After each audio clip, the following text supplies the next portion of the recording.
There we go. It was tripping for a minute, like you feel me? I'm like, man, don't feel your player partner now. You know what I'm talking about? Hey man, you already know what it is. It's your player partner, Bobby WAJ. And we're gonna get into some content tonight, man. I never take satisfaction as I never take satisfaction in being viewed or described as a liar. I told y'all we was gonna get into this content, so I stopped everything I had going on. I stopped everything to come right here and give y'all this content that I was talking about. Bobby A clears up and addresses. I should have put addresses, but I put address false narratives about PJ General TB in the start of the war. And when I'm talking about the start of the war, I'm talking about the war that broke out between Imperial Courts Housing Projects, which is the PJ Wash Crips, and the Joint Down Housing Projects, which is the Gray Street Wash Crips. For those of you who know, the PJs and the Gray Streets at one point in time had a harmonious relationship.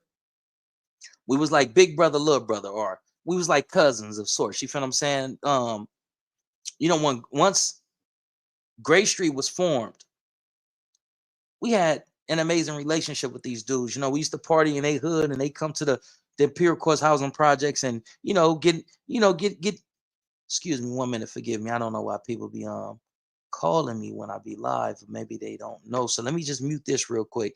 It should play upon a Bobby WAJ. I'm gonna allow YouTube to do what it is that YouTube does. Send out those notifications, get some individuals in here to view this broadcast. I'll be back after these messages. Give me a minute.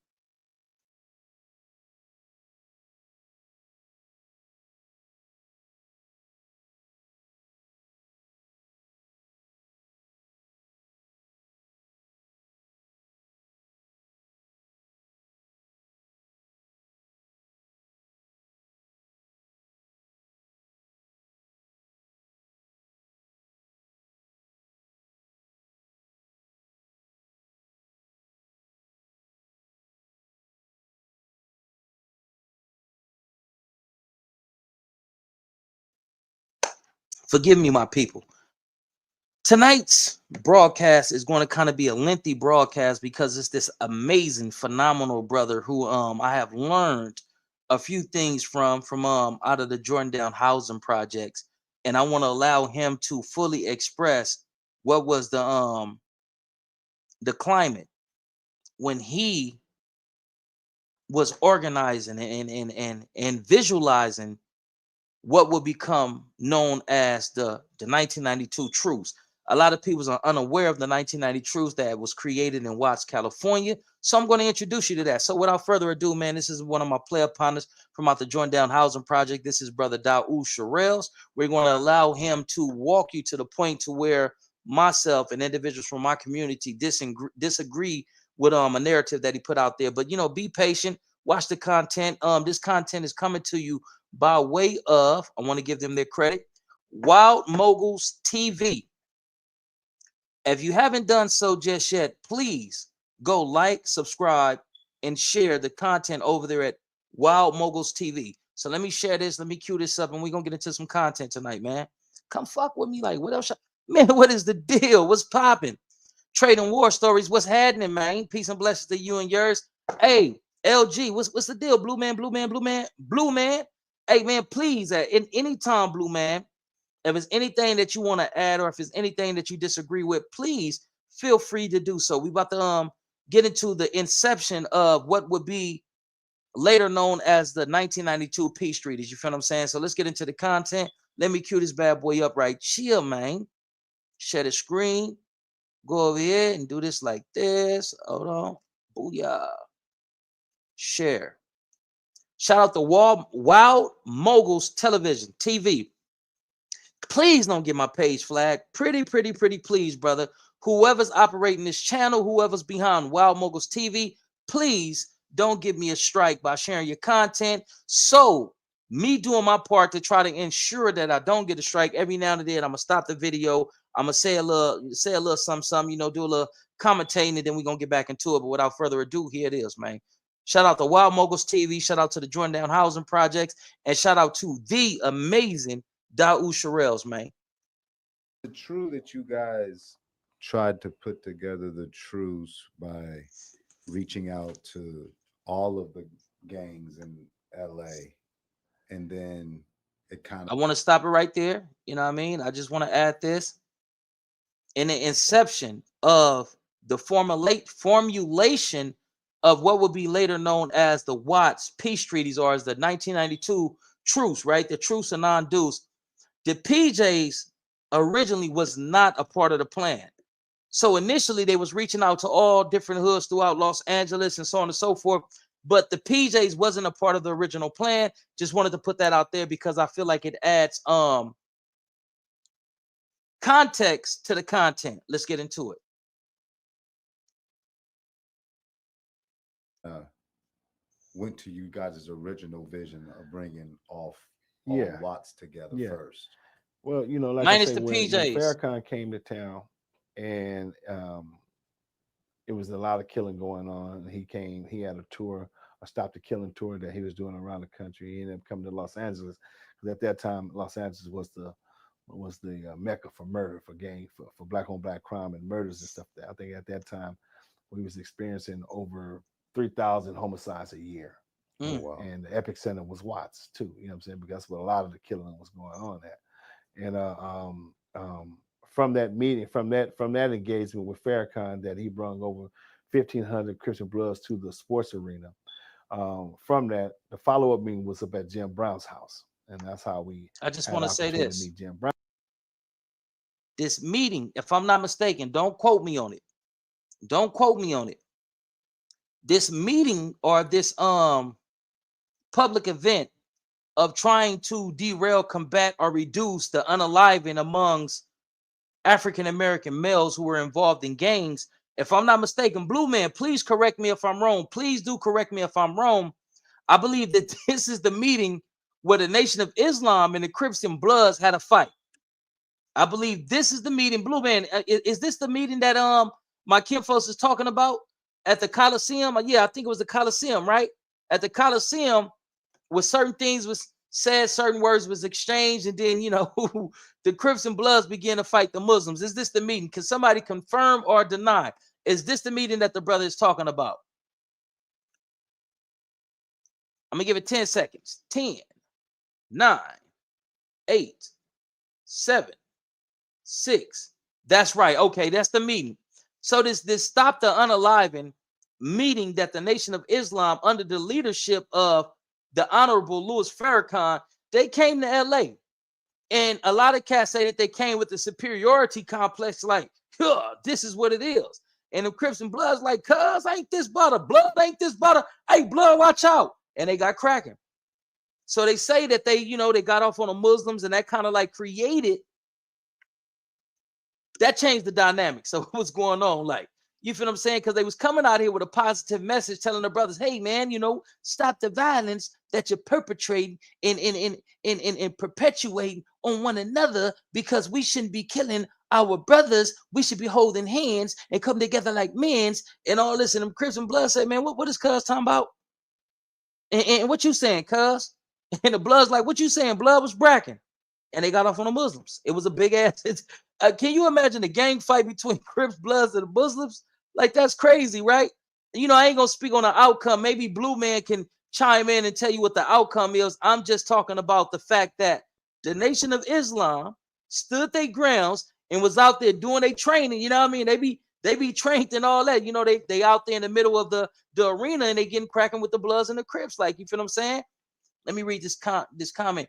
Lemanuel Young says, yay, what's up with yo G homie Big L? That's a solid keyway. I was with in Delano.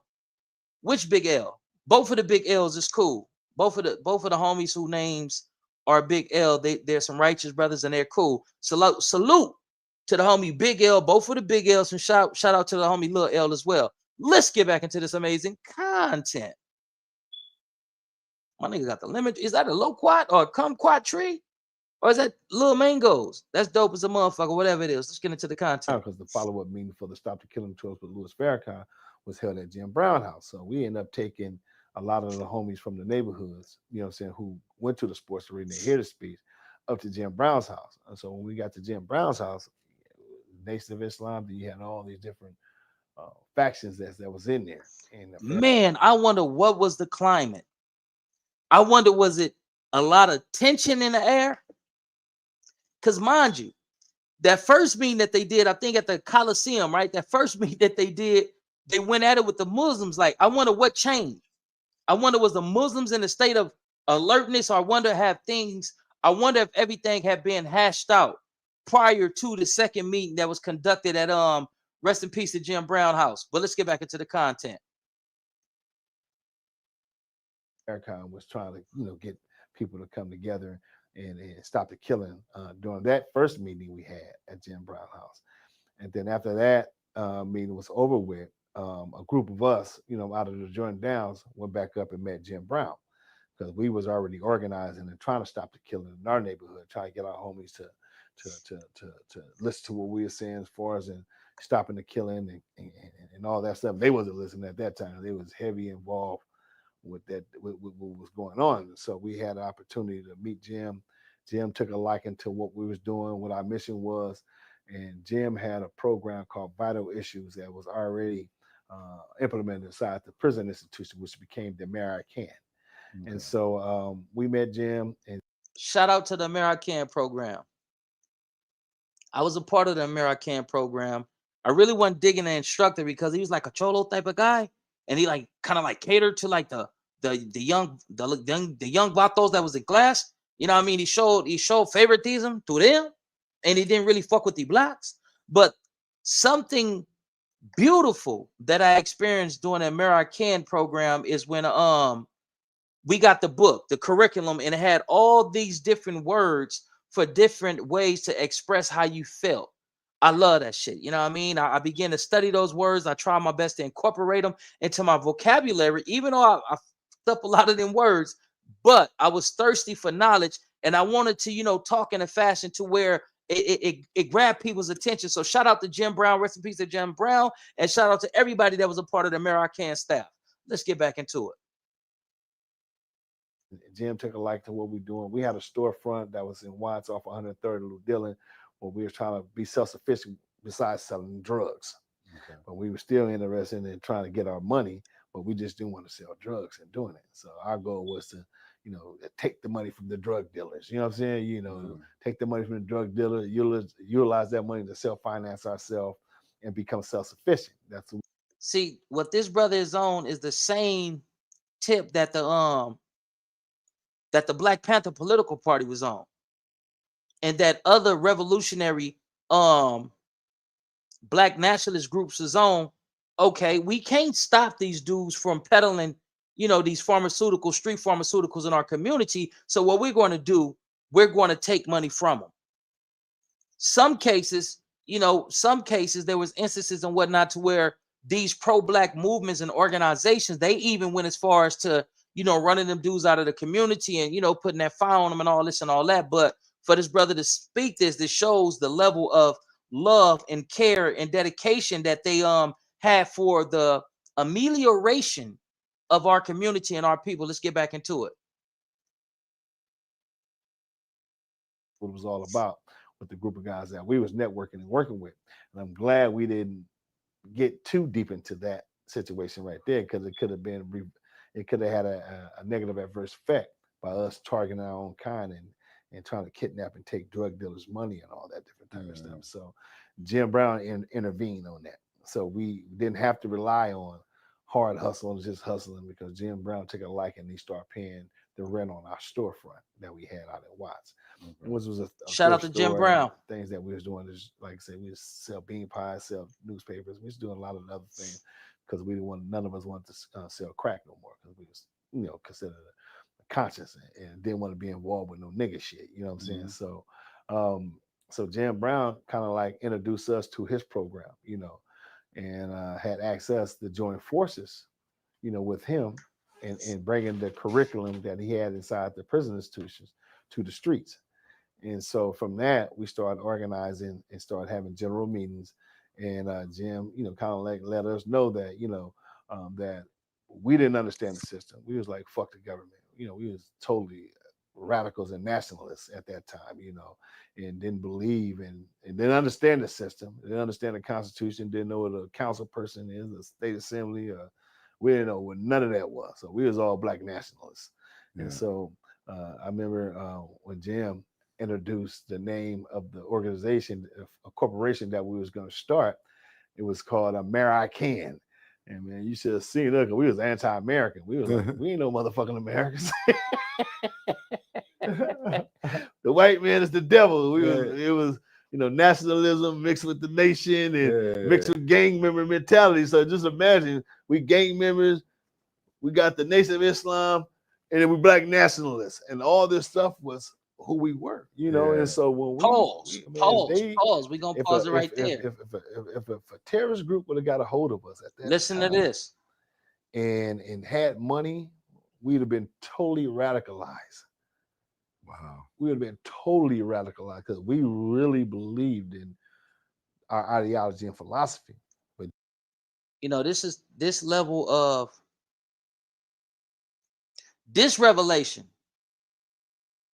can potentially have some negative side effects because we already know how the Caucasians look at us. We already know that the Caucasians feel like if anybody was in a position to give us military aid, finances, and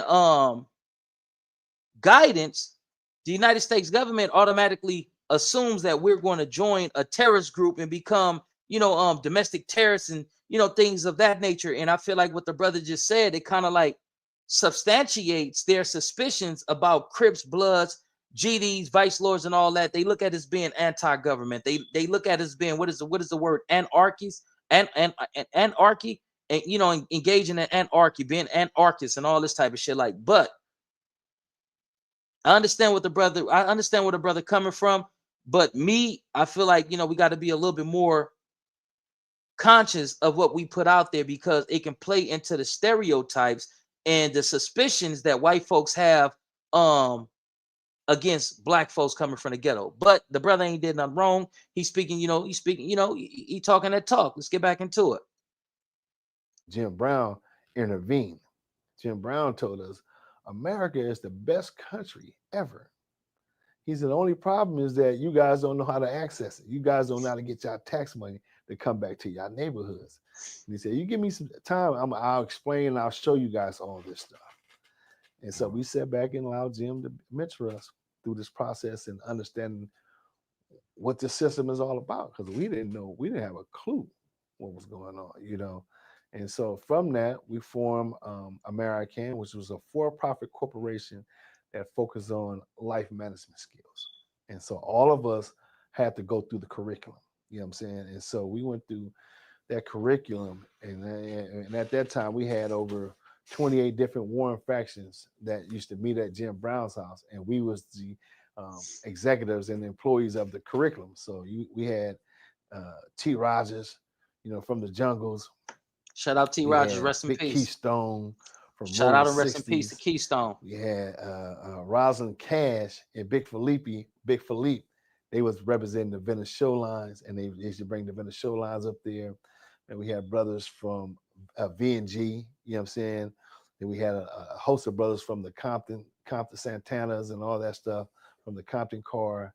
And from South Central, we had people from 30s, 40s. And I mean, then we had a lot of the OG homies, you know what I'm saying?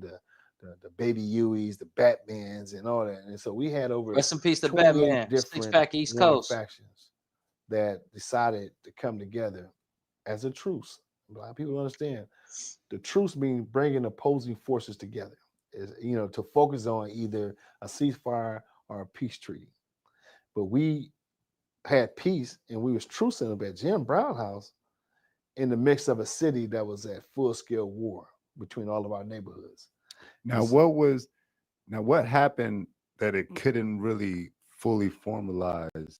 Because I had a conversation with T. Rogers, Yes. late T. R. before he died. Yes. And he even mentioned to me that LA wasn't ready for something that big of a concept. Yes. And he referred that if y'all get together and watch first, yes, then we'll follow. Yes. Well, that was He said he mentioned that. Yeah, mentioned it just like that. So we ended up meeting because one of our guys from Rolling 60 by the name of Keith Stone ended up getting murdered in Durock. You know what I'm saying?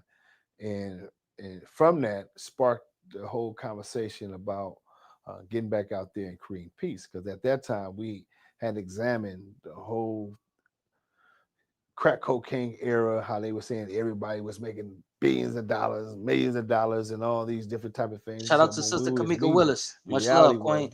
you probably had one or two or three guys that was making all the money, but the rest of the people was homeless, Facts. starving on drugs, you know what I'm And I saying, and want to all speak these to other that real different type of quick. things that kept. See, the police, the government, and the feds, they say that individuals get out there in the streets and engage in criminal elements and activities for the benefit of their game. Man, if that ain't the biggest pile of manure, that's BS. They say, well, this dude had all these kilos of that thinner name that's thin enough, and he was distributing it and doing this and doing that for the benefit of his game. That's BS.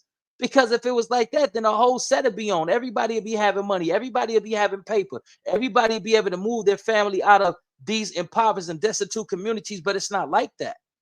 You know what I mean? So I just wanted to dispel that myth, being that the brother that had put it out there that it was only certain individuals that was getting to the bag, not the whole hood. But let's get back into the content. The crime and violence activated in our neighborhoods, and so we got away from really the peace when we started organizing and having our general meetings, because we started getting different contracts and we started focusing on the economic side, because Jim Brown was a different type of civil rights person. Jim Brown had always focused on economic development instead of marching. Righteous. Jim Brown created the Black Economic Union that spun Earth, Wind, and Fire, President Right. Muhammad Ali, and all these other things. Jim Brown created a lot as relate to business. So he was more towards business instead of marketing. That's why the curriculum of our program talks about socioeconomics is the greatest place of our time. See what I'm saying? Yeah. And everything else is just a symptom of that, of the root cause of what we're going through as a Black community. And so Traumatized and from broke. that, we kind of like shifted away from the peace movement efforts, you know what I'm saying? And then we was focused on doing business. But when we lost our dear brother Keith Stone from the 60s, that triggered all of us to get back to the peace efforts. And so, my thing was that I told Jim, I said, hey, we're gonna go out here, we're gonna go make peace. Jim like, yeah, that's what we need to be doing. So I end up setting up a first meeting in the jungles. Me, T. Rogers, and a few of us, we went and met at T. Rogers' house in the jungles. And so the goal was to bring the whole entire city together, because we had 28 different warring factions up at Jim Brown House. And that's just all you need, is this person who has a lot of communication.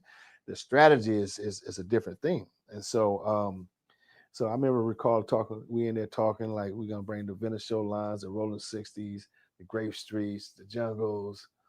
We had a few other neighborhoods, and we was gonna But try no to PJs. forge it that way with the truce and ceasefire. T. Rogers was like, well, that's real big. And it is big. That might be too big to do, you know what I'm saying, and make it impossible for us to do something like that. So we went back to our old thinking, is that if we bring Watts together, because Watts in his history is like a lot of these brothers who became influencers in a lot of these different neighborhoods throughout the city. A lot of them come out of Watts, because Watts was, before it was segregated. I mean, before it was during the civil rights era, most of the people couldn't go past Central Avenue until the 1965 riots. And so I said, yeah, okay, we're going to focus back in on Watts. You know what I'm saying? Because if we could bring the 4 major housing project development, which 2 major Bloods and 2 major Crips, I said that would create the domino effect. And me and my brother Keelan and all of us had we already had thought about this vision and seen it. And so it was our time to kind of like implement it and stuff like that. So now That's part one. That one is called the precursor to the meeting of gangs. Hold on. Let me cue this up. Let's get into the next one. Let's get into part two.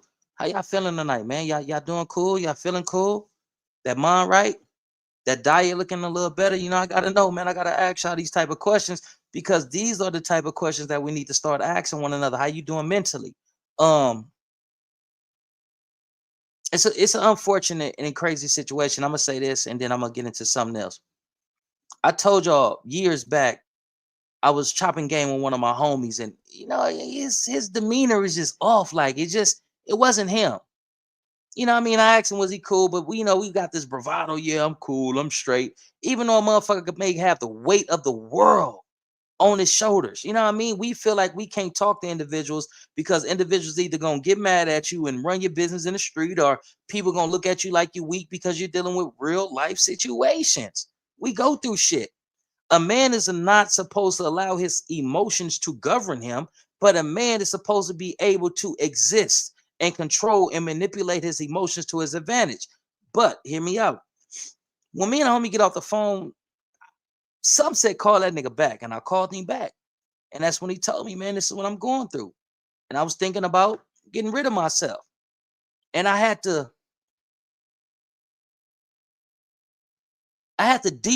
dig deep within myself and find the right words to say to my homie to strengthen him so that he doesn't let a temporal feeling, um, push him to make a permanent decision that he can't rectify or change, right?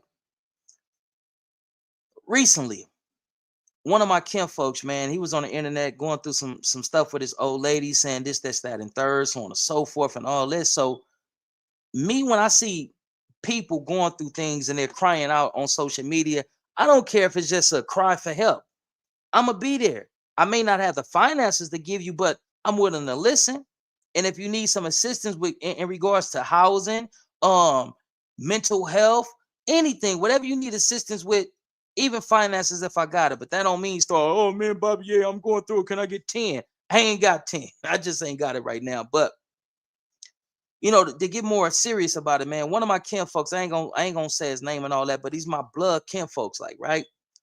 He had put some things on Facebook Sunday. And I said, man, this ain't like my kin folks. And the things that he was saying, it just wasn't like him. So, I jump in his inbox and I'm gonna play for you what I told my kin folks, man. Black man, we have to do better with being brothers to one another. Hold on.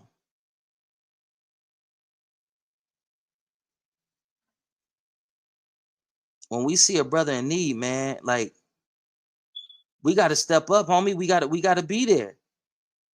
We got to answer that call, like, because you never know what a brother going through and what the stressors of life may push this brother to doing. You feel what I'm saying? So this is what I played for my when I played. This is what I told my cousin, man.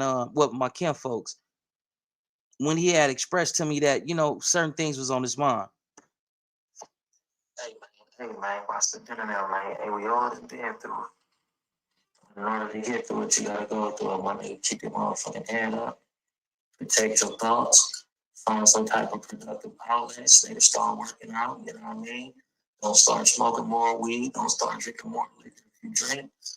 Properly occupy your time, my nigga. If it's meant by the most high God, shit, you got it, my nigga. But stand on your motherfucking square, nigga. Keep your head up, nigga. If it's meant, shit, come back. If it ain't meant, then God's about to bless you with bigger, better. You know what I mean? All that, like, nigga, keep your motherfucking head up, nigga. Playing fuck up too. We all have been through it, my nigga. And it may last for 2 or 3 months. But if you just occupy your time with productive shit, my nigga, you'll be smooth, my nigga. Keep your head up, big dog. Gone. I got the news. I got the news earlier today because my cousin dead on PJ crib. On PJ. And me just being me, I'd be like, damn, cuz I wish it was more that I would have did. I wish I would have tried to engage him longer. I wish my message to cuz would have been longer. I wish I would have said this or included some Bible scriptures or some resources or this, that, and third. Like, you feel what I'm saying? We ain't gonna speculate on the cause of death of my cousin, cuz, but my cousin was facing a challenge, navigating through some hardships, cuz, and motherfucker got the news today that my cousin dead, cuz, on PJ Crib. So this is what I say to black man, cuz we got to start being brothers to one another, because you never know what a person is on the verge of doing or not doing, what's on a person's mind, cuz we got to start checking in on each other, cuz we got to stop being so judgmental of one another, cuz, and we got to find a common ground to where black men can be relatable to other black men, to where black men can be supportive to other black men. But without further ado, cuz, rest in peace to my cousin, cuz. My prayers is with you. I'm praying for my family. I'm praying for cuz mother and his father, cuz. Losing a child is a very difficult pill to swallow. But without further ado, cuz, we gonna move into part two of this video, man. I just wanted to share that with y'all real quick. Hold on, what up did it go? Give me a minute while I cue it up. It magically disappeared, but I want y'all to get a bar of this.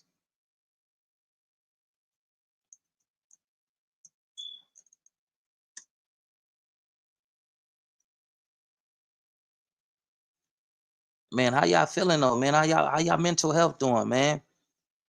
Your mental health is closely, or your mental health is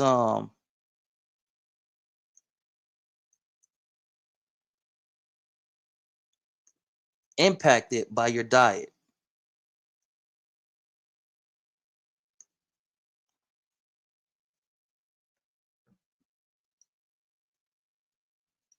Here we go. Hold on.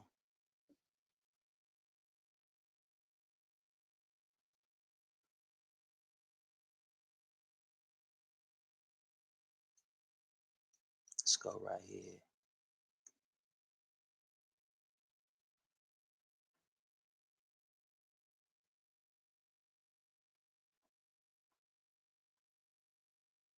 Boom, I got it. Let's get into it. Let me share this.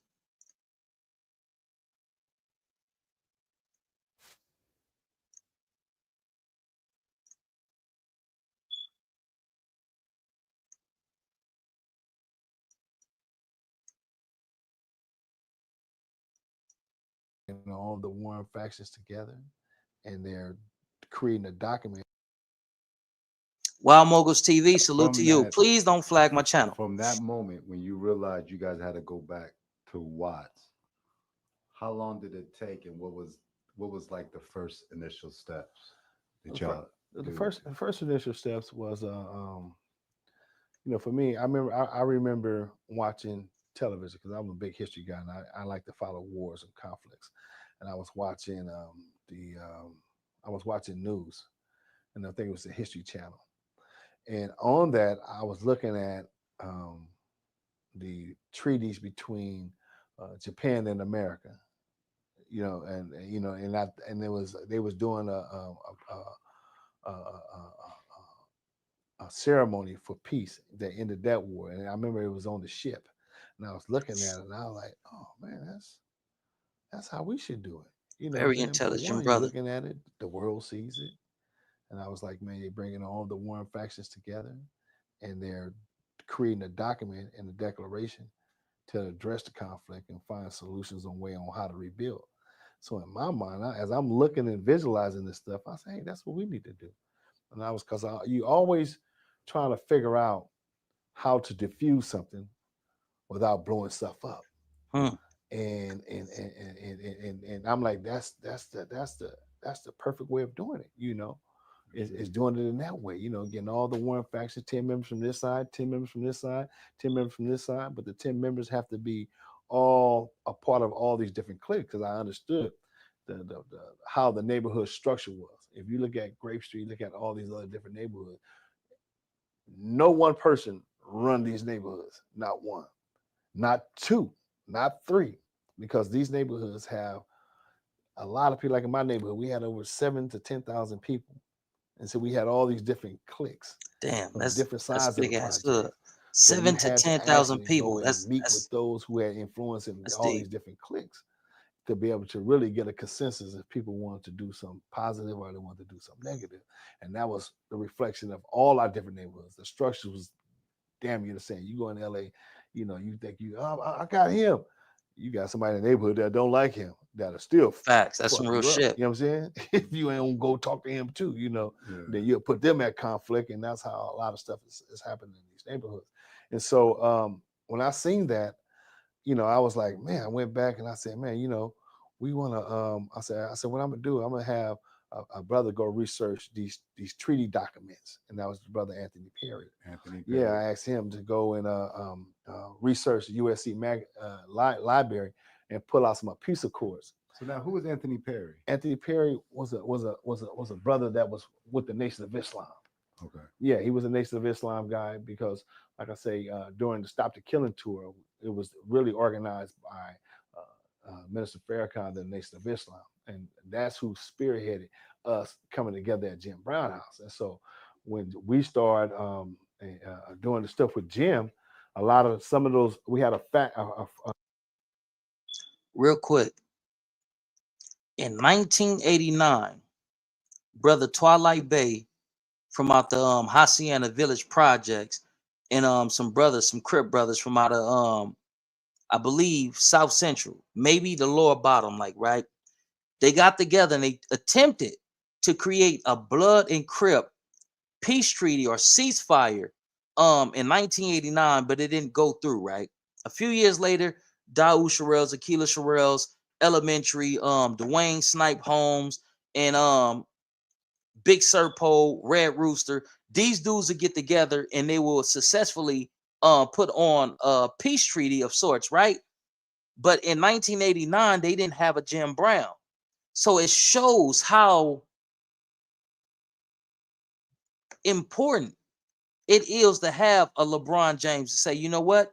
I want to lend my assistance in helping brothers to empower themselves, to educate themselves, and put themselves in a position of self-sufficiency. See, Jim Brown didn't mind. Individuals like what's his name? Kareem Abdul-Jabbar. These brothers didn't mind becoming a part of the fight for the, I don't want to say liberation, because that seems too militant, right? But they didn't mind they did not mind lending their brothers a hand and trying to improve the conditions of living in these destitute communities that was infested and plagued with gangs. Today's athletes don't give two F's. But you got all these athletes that's talking about their Crips, their Bloods, their Vice Lords, their Gangsters, disciples, so on and so forth. But you don't contribute anything of value to the community to help the peoples who are the most inflicted by by gangs, by trauma, police brutality, and all these other things that goes on in our communities. But they want to claim the fame. This shit is crazy. Had Jim Brown not seen something special and amazing in brother Daoud Sherrills and T. Rogers and a host of other brothers, we would have never, or they would not have ever been able to reach this monumental feat of theirs. But let's get back into the content. Black athletes, black celebrities, black entertainers, your presence, your influence is needed in us redeveloping and reconstructing our communities. And for you not to find a way to assist the brothers and sisters in these impoverished and destitute communities in, making better of their circumstances and situations is treasonous. A faction of brothers from the nation who was a part of the administration of American. And so Anthony Perry was one of those brothers. Very sharp, very intelligent, very smart, very disciplined, structured. And so, he was a good brother that took the assignment and he went and started researching at the USC library the treaties and documents, and he ended up picking one of the best ones. No, and it's beautiful because it's a beautiful story because the uh, Harvard Law Review Journal did a whole research Yes. on the gang truths, and it talks about how you and Anthony Perry Yes.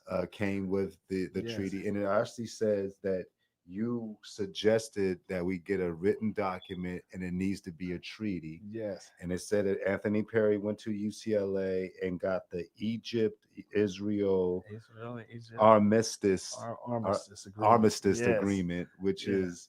was also co-written by Dr. Ralph Bunchy, who coincidentally was the first African American Nobel Peace Prize winner, Yes. Mm. but was also a resident of Watts. There it is. What's up, Dunbar baby? Hotel, And got a peace prize and, for, and, for the look, treaty. we didn't know nothing about it until the history, until it happened, and it all aligned. I said, look at this. I mean, God is good. God is working. Nah, it's a beautiful thing. And like I say, a lot of people don't understand is that, it was the religious community that freed us from slavery took us through civil rights, and also led us out of violence between the killing between Christian Bloods in the city of Los Angeles. At that time, I was religion. You know, Okay. I wasn't an active gang member because I denounced being active and decided to create a positive history of myself for my child. And I aligned myself back with my faith. My mother and father was Muslims. So I realigned myself back with my faith and had to get the history lessons of all that stuff because you can grow up learning and sin and going through the motions of all that, but consciously you still not really understanding these things. So it's easy for you to um, do something different, especially if you living in a strict religion. Because we was growing up, we didn't believe in Christmas, holidays, birthdays, nothing. Didn't eat pork, didn't pledge the flag. When you talking about back in the days, I remember not when they used to stand up in the classroom and had to pledge the flag, and we used to sit down. We before Colin Kaepernick was known for that. We was doing it, and I mean the backlash that we received as kids growing up, and people telling you to pledge the flag and you don't want to get up, and then you have to explain why you don't want to pledge the flag, and everybody laughing at you and stuff like that. I mean, we went through it was a more Hold on. cultural thing for us Hold on, growing hold on, up hold on, as hold on, hold on. Muslims Let me pause this. in public school. So my partner says, "What the fuck is he talking about?" Beautifully Blessed says, "Huh?" Johnny Big Tom Johnson say, "What's the deal?" Jaffe Joffa say, "What's up?" Jersey in the building. Much love to the black. Oh, much love. Too black, too strong. Much love. My player partner says, "Homie talking shit he definitely don't know about. Ask him who had what first. Hood was the Peace Treaty Party." Beautifully Blessed says, "Gotta give him his flowers." Beautifully Blessed also say, "They don't give a fuck about us." Akita 7 times says, "John Morant type of dude." Shout out to John Morant. John Morant. If John Morant is actively engaged with trying to help the brothers figure some of this madness out, then shout out to him. He's taking credit for a lot. I know you was gonna see this too. Drip God Don Dada says. To everybody that sending condolences to my family, man, thank you so much. We appreciate it. Somebody told me to read the chat that it was individuals that was kind of upset. I personally know Brother Daoud Sherrills.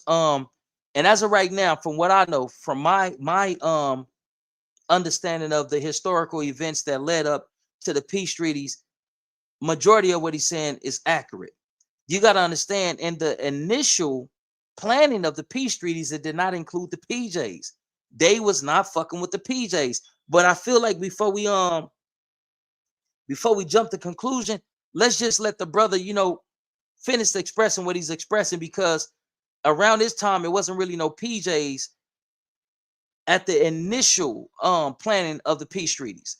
The PJs really didn't have representation, and he's going to express that, and he's going to say that, so everybody can, understand where he's going with it. Hold on, we're gonna get into it. And community. For one, our names, Daoud, they always change my name. I always get in fights about that. And then just not being able to engage like everybody else engaged in Christmas. You go outside, everybody got toys, and we don't celebrate Christmas. We don't celebrate birthdays. Yeah. And people, ask you, what you get for Christmas? And you have to sit right there and lie. I mean, one time they asked me, Dad, what you get for Christmas? I said, I got a monkey. A monkey. A monkey. That was bigger than everything. Michael Jackson. Hell, the big wheels, the bikes, the skates, and the clothes and all that, man. I tell them I had a monkey. They like, what? Hey, but hold on, pause. What? It was individuals in the projects, and I'm talking about Imperial Courts now. You feel what I'm saying? Blue Man may be old enough to remember this, but it was a cat named Larry. And I forget the name of Larry's family, but they had a orangutan or a chimpanzee. So it was families in Watts that did have exotic animals. Most noticeable, Larry and his family that had the orangutan or the chimpanzee. But let's get back into the content. Oh man. But like I said, it was the religious side of us who was actually successful in bringing forth this peace treaty. Yeah. The truce itself was held in the masjid, the same masjid that my mother and them founded and formed from being Shiites. You know what I'm saying? Because that was that Shiite temple. And so What's the name of the masjid? Masjid Al Rasul, Ah, Rasul. and the Imam is Mujahid. And Mujahid, when we was when I think I was coming home to the projects, and Mujahid at the time, I think Henry Pico had got killed in the Imperial Courts. Okay, now Henry Pico, I did an episode. I did a segment on Henry Pico. That's my big homie Tiny Lope, real honorable stand-up dude that was a leader in Imperial Courts housing projects. I'm not gonna stop it and pause it for too long and just talk. But I just wanted to let you know that Henry Pico, rest in peace, Tiny Lope from Imperial Courts housing projects, and we're gonna get into it. And Dwayne Holmes and his family was close or related to Henry Pico. And at that time, the Imperial Courts had started trying to find a way because of that incident on stopping the killing. Because at that time, they wasn't involved with no peace process, no stuff like that. Because I'm not gonna necessarily say that that's accurate. When the police unalive Tiny Lope, and Blue Man may be able to agree or disagree with this. When the police unalive Tiny Lope, the homies weren't thinking about no peace. They weren't thinking about no blackness. They was thinking about fuck the police. The big homies were strategizing on how they were going to get at the two officers who were responsible for the untimely and premature demise of Henry Pico Tiny Lope. It was two female police officers, fucking racist ass females. Kathy and Lacey, that's what they called them. I guess Kathy and Lacey is a name that they gave them after a TV show that was two female partners and all this and all that. But individuals is going to take actions against the police. And it just so happened that the climate, everything that was going on. I'm gonna let Daoud tell you, but when that happened to Tiny, the homies wasn't really on no peace type shit. They was ready to turn it up on the police. The Imperial Courts housing projects, the PJ Wash Crips, is the only gang in the United States of America outside of the Black Panthers that actually went to the police station armed to the teeth, demanding justice and getting ready to, put that thing down on the police and all this and all that. Never has that ever been done again. You name another gang that went to the police station, pistoled up, ready to get cracking on the police. The only other people that had that type of demonstration was the Black Panther political party. But let's get back into the content. Beautifully Blessed says, what year did this happen? This happened in 1991. I believe it was right after Thanksgiving. I remember being a kid, and I told the story before in Imperial Courts housing projects when they assassinated Tiny. All of the projects in Imperial Courts housing projects went off. It was a blackout. Soon as the lights went off, this is me as a kid, right? So I have no full understanding of time. So to me, it seemed like soon as the lights went off, all the shots. Bloom, blah, blah, blah, bloom, blah, blah, bloom. Bow, bow, bow, bow, bow, bow, bow, bow. Bloom, blah, blah, blah, bloom, blah, blah, blah, blah, blah, blah, blah, blah. It was a whole lot of shots. It seemed like the shots was coming from different directions in the projects and all that. And after the shots, you heard screaming.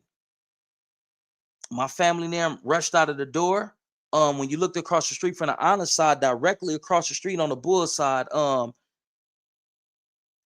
it was a circle of individuals, and a group was a group of people. A group was now gathering, and you just heard the screaming and all that. It was dark in the projects. It was super windy. I remember it being windy, and I remember like, damn, like this is like a scary movie. And that's when a word went out that it was Tiny that was out there laid out, and that the police had did that to him. Then you start seeing the flashlights, more police coming, a whole lot of police start coming.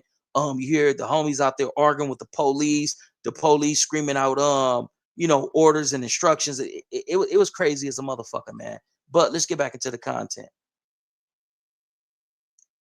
our neighborhood and their leader over there was Tony Bogart, who created a war between us and the imperial courts. See, now Based upon that's some not incidents true. that That's not true. On Eastside PJ Wash Crib, that's not true. And I know it's been damn near an hour before I got to the point to where I addressed the false narrative that Tony Bogart created a war between the PJs and Gray Streets. That is not true. The war between the PJs and the Gray Streets, as I have said before, started July the 4th, 1987.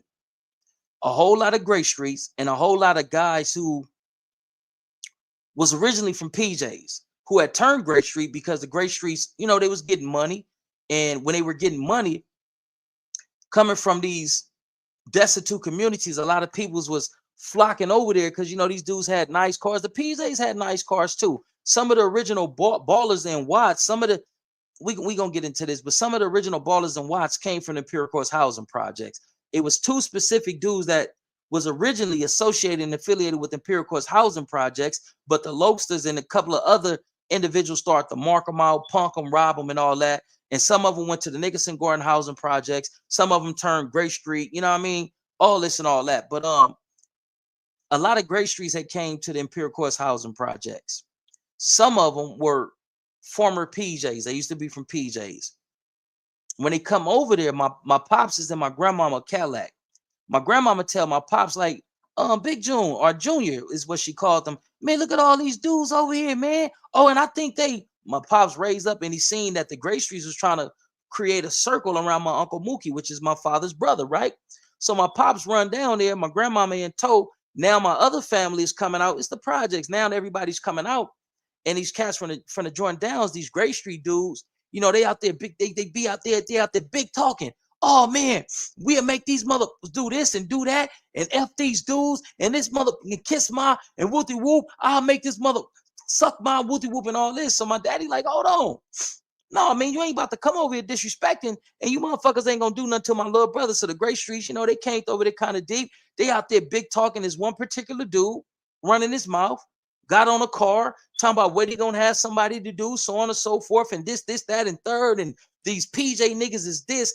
But before this situation escalated, July the 4th, 1987, there was already rising tensions between the Gray Street Watts Crips and the PJ Watts Crips. The Gray Streets had adopted a stance of being better, being superior to the PJs, to where they feel like since Gray Street run through the Imperial Courts and run all the way down to the Jordan Down housing projects, that the PJ should be Gray Streets. And then you had a couple of, Quisling type dudes and a couple of Judases and a couple of, turncoats that turn Gray Street. And they feel like, well, shit, if you niggas turn, man, we might as well have all these dudes to turn. We might as well make, the PJs a Gray Street set. The homies wasn't going for that. Individuals like, rest in peace to my cousin Big Ken and, a slew of other dudes. They're like, man, we ain't turning no motherfucking Gray Street, nigga. This PJ Watts Crip. You feel what I'm saying? You got to understand that the PJs was in existence before the Gray Streets. And I had a disagreement with a couple of dudes from the Jordan Downs. Most noticeable, a guy by the name of BW. He created this unnecessary situation of trying to have individuals to debate me from a negative standpoint about the facts that I know to be true as it pertains to the PJ Watts Crips and the Gray Street Watts Crips. The Gray Street Watts Crips came many years later after the inception of the PJ Watts Crips. The Imperial Courts housing projects was always known as the PJs, even though the main gangs over there at one point in time was if it wasn't the civilians, then it was the Mongols. The Mongols. If it wasn't the Mongols, it was another gang, right? And these are the predecessors to 456. There was a crew or a gang in Imperial Courts housing projects named 456, and there was another gang in Imperial Courts housing project called the Pack. So when the Pack and 456 came together, they came together under PJ Watts Crip. That's the inception of PJ Watts Crips. This is after the bounty hunters, came to the Imperial Courts housing projects and tried to get the Imperial Courts housing projects to get the PJs to turn bounty hunters. I was like, man, we ain't turning no bounty hunter. Like, we ain't doing that. So around the time that blood was introduced to the streets, the PJs had aligned themselves under the umbrella of Crippin and became the PJ Watts Crips. So I say all that to say this. The Gray Streets formed after being Jordan Down Crips, Hickory Street Crip, Jordan Crips, and they had a slew of other hoods that was over there. The East Side Kids, the Playboy Hoorahs or the Playboy Hoorahs, and a whole lot of other cliques before they were all unified up under the umbrella or that movement of being Grape Street. Grape Street was originally Watts Vadio Grape, which was a Hispanic gang, right? So the PJs was already in existence. And I got into it with a dude from Grape Street about this, and he created this big ass fiasco that almost went all the way bad and all this and all that. So getting back to what I was saying, the PJs had the mindset of, nigga, we been cripping before y'all. So what we look like letting y'all, a young set, come over here and turn us out to be from Grape Street. No, we're not having that. And tensions began to rise, right? Before July the 4th, 1987, the Gray Streets, because now they're Gray Streets, right? The Gray Streets, had jumped on some shit to where, fuck PJs at Markham Junior High School. They start jumping the PJs. They start trying to turn the PJs out. They start extremely politicking on the PJs. And the PJs, even though we're smaller projects and slightly smaller gang, the homies drop they nut like, nigga, I drop they nuts and like, fuck it. If this what it is, cuz, this what it is. Let's turn this bitch up. And it just so happened that in 1987, July the 4th, that's when everything went all the way bad. But the Gray Streets did try to convert the PJ Watts Crips to be Gray Street Watts Crips. It wasn't going to happen. Didn't happen then. It'll never happen. And it's just something that'll never be a reality. But let's get back into the content.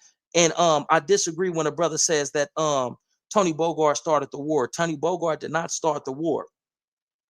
That war started when my father and a cat from Gray Street, but I'm gonna call him PW. The dude, PW. Fuck it, his name Penwan. My daddy and Penwan had a disagreement, and the shit couldn't be resolved right there. And it resulted in allegedly, it resorted to allegedly a shootout. In that shootout, a little boy named Cal Johnson got shot, and a young female by the name of Yamin got shot. And that's what started the war, right? Boom.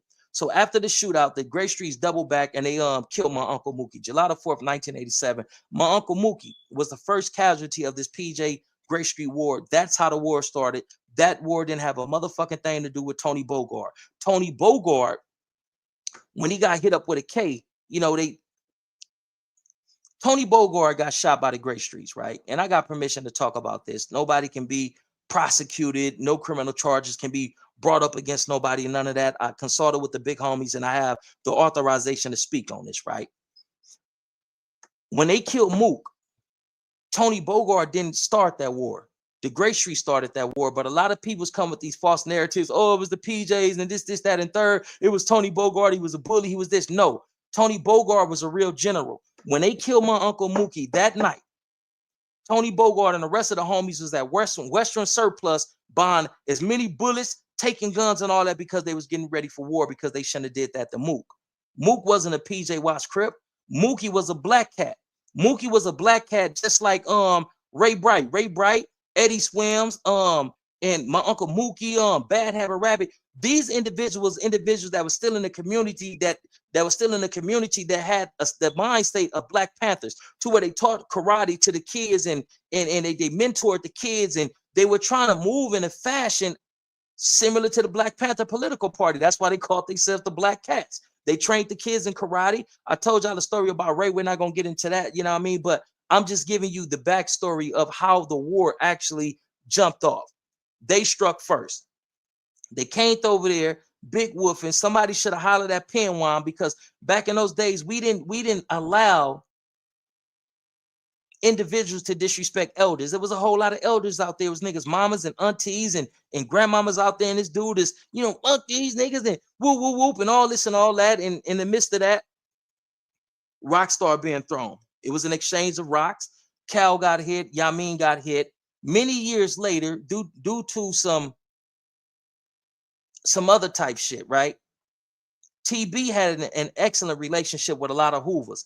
TB had a lot of relationships with a lot of Compton Crips, with the six packs in East Coast. He stayed right there on Broadway. So any given time, you can pull up the TB house and he have a house full of Hoovers, East Coasters, and a lot of reputable Crip sets in there politicking with TB. TB was an individual that they called the Black Al Capone. TB had 15 known what the youngsters call hats under his belt. TB wasn't the type of dude that you wanted to play with, that you wanted to, none of that shit. Fucking with TB will really get you your hat brought to you. So one day they out there, chilling and all this, and somebody jumped over the wall and start hitting it with a K. TB get hit up like multiple times with the K, and when he getting hit with the K, a cat from Hoover grabbed one of the choppers because the TB house, man, he had pistols everywhere. You know what I mean? TB was that type of dude. He grabbed the chopper and he get back off on the dudes who busting on TB. TB hit up with a chopper. He hit up with a K. So when the dude from Hoover letting them things go back at the individuals who just hit Tony Bogart, a dude from Compton, 2 C's, a dude from Compton, he jump in his tray and he pursue him. As he pursuing him, he doing as best as he can to lick off shots at him. Allegedly, this individual was unalived by the police because the police caught him in traffic trying to, get the individuals who hit TB. But let's get back into the story. So I just want to dispel that myth. TB did not start the PJ Gray Street War. That shit started over some whole other shit. It started because the Gray Streets came to Imperial Courts housing projects on some very, very, very disrespectful shit, and niggas weren't accepting that shit. Let's get back into the content. The homie Big Dev One says, salute my nigga Psycho. Shout out to the homie Psycho Gene. The homie Skinny, yeah, salute the homie Skinny. Baby Shark, yeah, the homie Baby Shark just got out. I mean, there's so many reputable PJ homies. And listen, homie, from my hood to yours, homie, it's all love and respect on the Renanils. Let's get back into the content. Took place, and one of our guys ended up being murdered, and then that kicked off the whole conflict and war between That's a us lie, and the Imperial cuz. Courts. So at that time, we was at a full-fledged war. At that time, the Imperial Courts had started trying to find a way because of that incident on stopping the killing. Because at that time, they wasn't involved with no peace process, no stuff like that. Because our neighborhood and their leader over there was Tony Bogart, who created a war between us and the Imperial Court That's a lie. based upon some incidents that took place, and That's one a of our lie. guys ended up being murdered, and then that kicked off the whole conflict and war. That's a lie. And what that does, what I feel he's attempting to do is to place blame on the PJs for the war that was started between the PJs and the Gray Street. So what he's trying to do is exonerate his homies and say, well, the PJs kicked off and initiated the war. That's why we didn't bring them into the peace talks and all that. Daoud's my partner. I love Daoud. This is like a mentor to me. But right now, that's incorrect and that's misinformation. Let's get back into the content. Between us and the Imperial Courts. So at that time, we was at a full-fledged war between us and the Imperial Courts.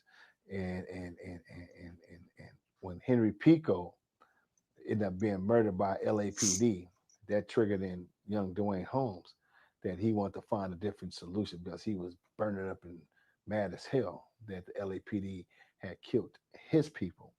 You know what I'm saying? And it all, like I said, goes back to the wars and the conflicts that we have and why these conflicts and things like this happen. Because, I mean, whether if he had a gun or not, you know what I'm saying, or what they claimed that they seen him with a gun, the reason why they shot him. It's not so much about whether he had a gun or not. It was based upon even a lot of us who growing up, it was about survival. You know what I'm saying? Because drive-by shootings and people coming and growing up in an environment like that, man, you suffer from post.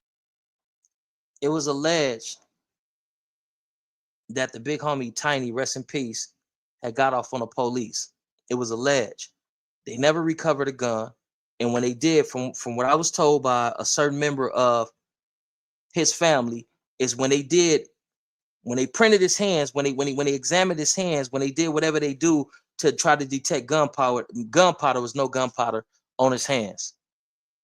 So that was another assassination that I don't have the liberty or the authorization to get into, but that was another assassination. And they lied and said that Tiny had this and Tiny had that. That's a motherfucking lie. That's some bullshit. So I don't even know why the brother brought that up, because Tiny was never proven to have had a gun. Let's get back into the content. I mean, but it's all love, Dahu. If you see this, I know you're gonna see this. It's all done out of love, no malice or nothing like that. Post-traumatic stress disorder.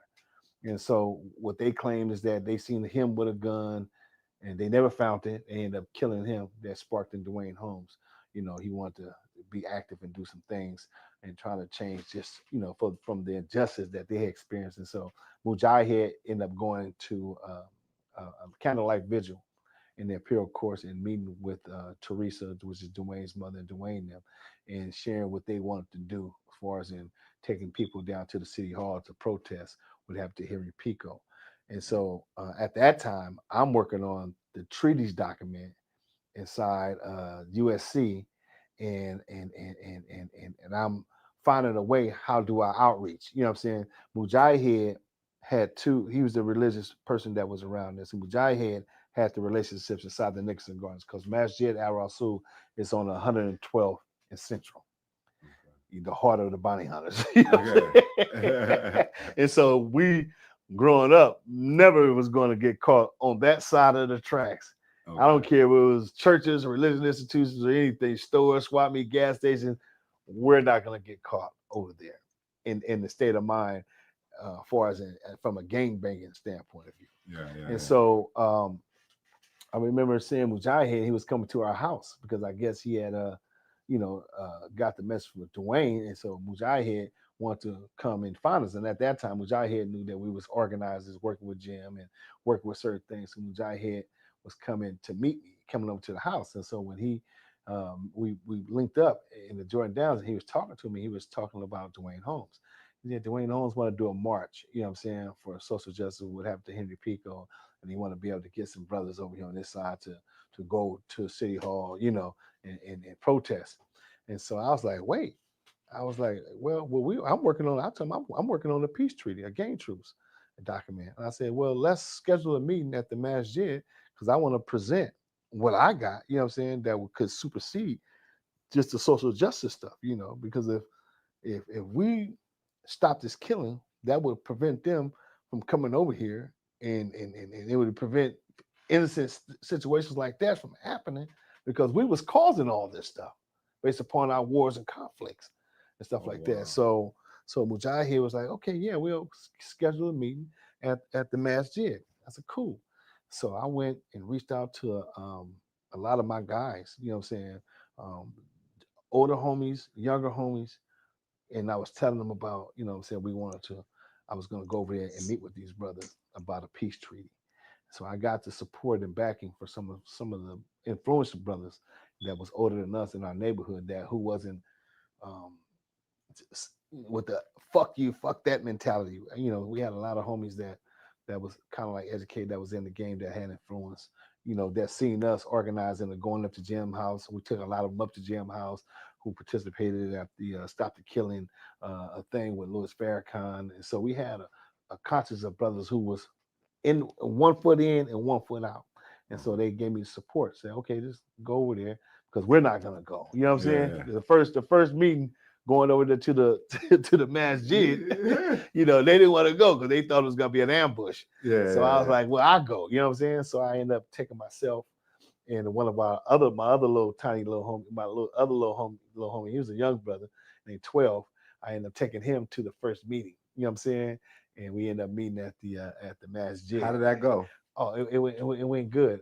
And who was all there at the first meeting? From the Jordan Downs, it was myself and my little homie.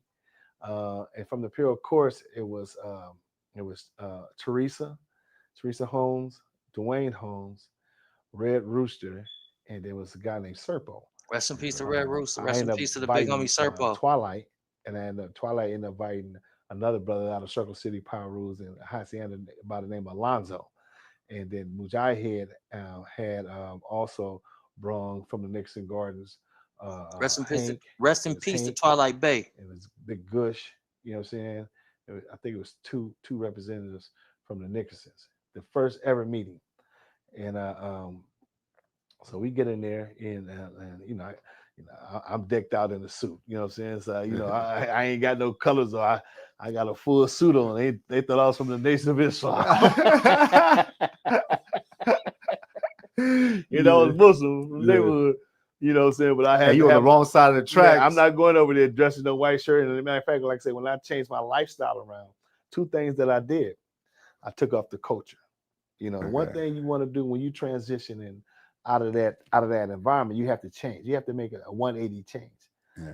My 180 change when I decided to give that up and go pursue being a father and being someone that my child was going to have that I was gonna leave a legacy behind for my child, I got rid of that gang car, that Regal, Uh-huh. because that self-identifies you with the culture. If you had been driving that car with a suit on, you're gonna get your head popped. You know what I'm saying? Yeah. And the dress codes, dress Okay. code. Because back in the day, everybody wore khakis, white shirts, and it was a culture. You know what I'm saying? And Yeah. so I started wearing suits or wearing army fatigues. You know what I'm saying? To Okay. identify as a nationalist or look like a person from the Nation of Islam. You know what I'm saying? Okay. So I Okay. had to change those two things. And so when I went to the meeting, I was dressed in a suit. You know what I'm saying? And then I Okay. had my little guy at 12. He was just, but he was young. 12, probably about like 12 years old. You know what I'm saying? Wow. And so we went in there, How and about Tony Bogart? Tony Bogart wasn't at this meeting. Tony Bogart was in hiding at the time because Tony Bogart created the war between Grape Street and Imperial Courts. And so Okay. Tony It's another Bogart at that lie. time had ended up getting shot up.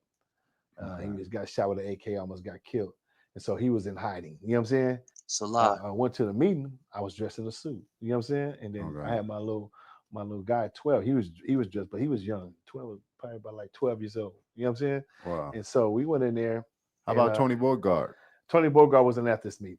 Tony Bogart was in hiding at the time because Tony Bogart created the war It's a between lie. Grape Street and Imperial Courts. That's a And so lie. Tony Bogart at that time had ended up getting shot up. He Okay. was got shot with an AK, almost got killed. And so he was in hiding. You know what I'm saying? Okay. And so Dwayne Holmes, who was from the Imperial Courts, Red Russo, who was from the Imperial Courts, and Serpa, who was from Imperial Courts, ended up attending the meeting with Dwayne Holmes' mother. So boom. I'm gonna stop it right there. And I'm gonna say this. I don't know if I should do a part two, if I should just keep going. It's one of Tookie kids from your set. Yeah, the homie Lil Tookie is Stanley Tookie Williams' son. Yeah, the homie Lil Tookie is the biological son of Stanley Tookie Williams. I don't know if it was intentional or I don't know if it was accidental, but what Brother Daoud just said is a lie. He just said two lies. Number one, TB, as I have said earlier, did not start the PJ Gracey war. What he did, he took on that war and said, "Fuck that. This is my war. I'm about to put my fingerprint on this motherfucker, and I'm not gonna stop until Wooty Woo Whoop is unalive and Wooty Woo." He had a hit list, homie. And when motherfuckers heard of the hit list that TB had, they went into hiding. TB didn't go into hiding. TB was too much of a gangster to even allow anybody to mention or associate his name with any type of hiding or none of that, dog. TB couldn't wait to get out the hospital so he can get back out there and get cracking on the individuals that had got cracking on him. Was he in the hospital for a duration of time? Yeah, he was. He got hit with a chopper. He got hit with a K. They hit TB more than 5 times with a chopper, and he still was walking around. And he's well, hold on, pause. Let me not get ahead of myself. They hit TB with a chopper, and he survived. And when he got out of the hospital, he had a slight limp. He had a limp. He had a noticeable limp, but it ain't stopped none. All it did was enrage TB to a TB was pushing play, and it was back to back, and it was cracking. So to come on here and say that TB went into hide, man, that's on Eastside PJ Watts Crip on Stevie Wallabine. That's a lie, cuz. See, TB is our version of what Tookie was to the West Side Crips, and what Raymond Washington was to the East Side Crips, and what Monster Cody was to the A Trey Gangster Crips, and what Baby Gangster was to the Santana Block Compton Crips. That's what TB was to us. TB was very influential to these hoods in South Central, Compton, Long Beach. TB had partners from everywhere, man. I just told you how a dude from Hoover picked up the chopper and got cracking on the dudes that hit TB. I just told you how a dude from Compton jumped in his tray and pursued the dudes who had hit TB. It's so much that I can tell you about TB, but that has to be a whole nother segment. TB did not start the PJ Gracie War. That's a lie. TB ain't never went into hiding from nobody. TB was too gangster. They called this dude the Black Al Capone. Even when they were, even in his demise, before they can release his body to his family, the feds had to come and put eyes on TB and say, "Hey, man, yeah, we can release the body, but we had a federal investigation going on in regards to this dude." TB was the Black Al Capone of Watts. And this brother sits here and said that TB was in high. TB wasn't in no hiding, dog. TB wasn't even the type of nigga to hide. Hid. What TB had to hide for? And this nigga was surrounded by dudes who were known unalivers, who was known, hat pushbackers and all this and all that. Like, you feel what I'm saying? So I'm gonna let the rest of this video play, and then we're gonna get into who TB is, because the narrative that he's creating, and the narrative that he's creating in regards to TB, that's not TB. TB had a lot of dudes scared. Dudes didn't even want to come to the PJs and even have conversations when TB was alive. Niggas was scared. Niggas was spooked to TB. TB was until he started interacting with Tony Muhammad, Louis Farrakhan, and other dudes, and they revolutionized the way that he was thinking and perceived other black males. TB was a formidable foe. Niggas did not fuck with TB. If you play with TB or you had a misunderstanding with TB, it's best for you to get cracking, because TB for sure coming to get cracking. A lot of situations that was transpiring throughout LA, right?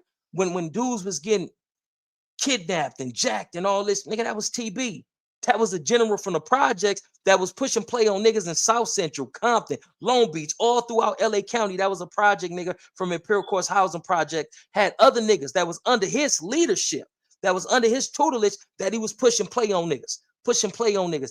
That's the type of nigga TB was. This narrative that he's creating about TB, that shit is a fallacy, it's bullshit, and it ain't real. We gonna get back into the content, and I'm gonna introduce you to who the homie TB really is. Like, you feel what I'm saying?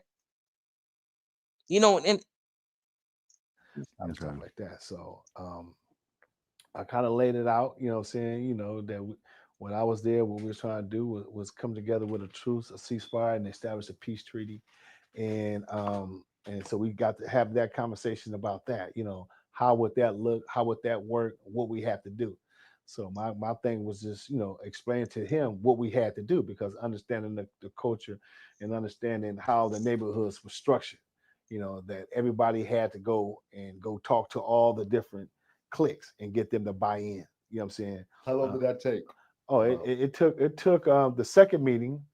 The word got out, you know what I'm saying, throughout the neighborhood that we met. It was a successful meeting. When I got back, I called all my people, and then everybody was going back to their different neighborhoods, sharing. Like Donnie and Hank then went to the Nixons, Dwayne Holmes went back to the Imperial Courts, Twilight then went back, and then we went back to share about the meeting that we had, you know what I'm saying? And so the next meeting, we supposed to have brung other individuals to the meeting. And so we had a series of meetings, you know what I'm saying? But we kept bringing more and more and more people to the meeting to discuss this idea about, peace and a ceasefire and a truce. And well, it was already a truce, you know what I'm saying, about a ceasefire and a potential peace treaty. And so from that, it just grew, you know what I'm saying? So eventually, And then April 20, and what was April? By April, this started in early April, early April. And so about 2 or 3 weeks, you know what I'm saying, about April 27th, April 27th, the masjid was packed out. I mean, it was so many people in this masjid that it wasn't no sitting room. That's how packed it was. And all these people was representatives from the different neighborhood, from the 4 major housing project developments. And then by that time, the news, the news, the police, everyone heard about it. They're all outside. Still nobody heard about it. You know what I'm saying? Wasn't they outside? Well, the LAPD eventually, when everybody came out the masjid and was just standing out there, a LAPD car, it was coming up Central, and seen us out there, and they ain't never seen nothing like that before. Okay. And so from that, you know what I'm saying, they that was the first observation from law enforcement, but didn't nobody in the city know, you know what I'm saying, up until, you know what I'm saying, the night of the riots. That's what I wanted to get at. So that's when that's that one there. So now we about to go into this content right here.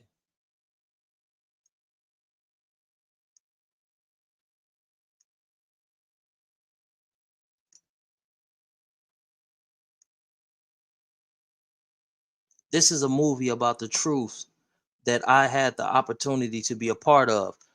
We don't know when they're going to do a theatrical release, or we don't know when they're going to release it to some form of a streaming service. But it's a very informative and a very well put together documentary that I feel that the public should be able to see. But due to certain politics and opposing opinions in regards to the distribution of this film is, you know, under lock and key in somebody vault. But this is the movie called the Truth, American Untold True Story. This is the trailer.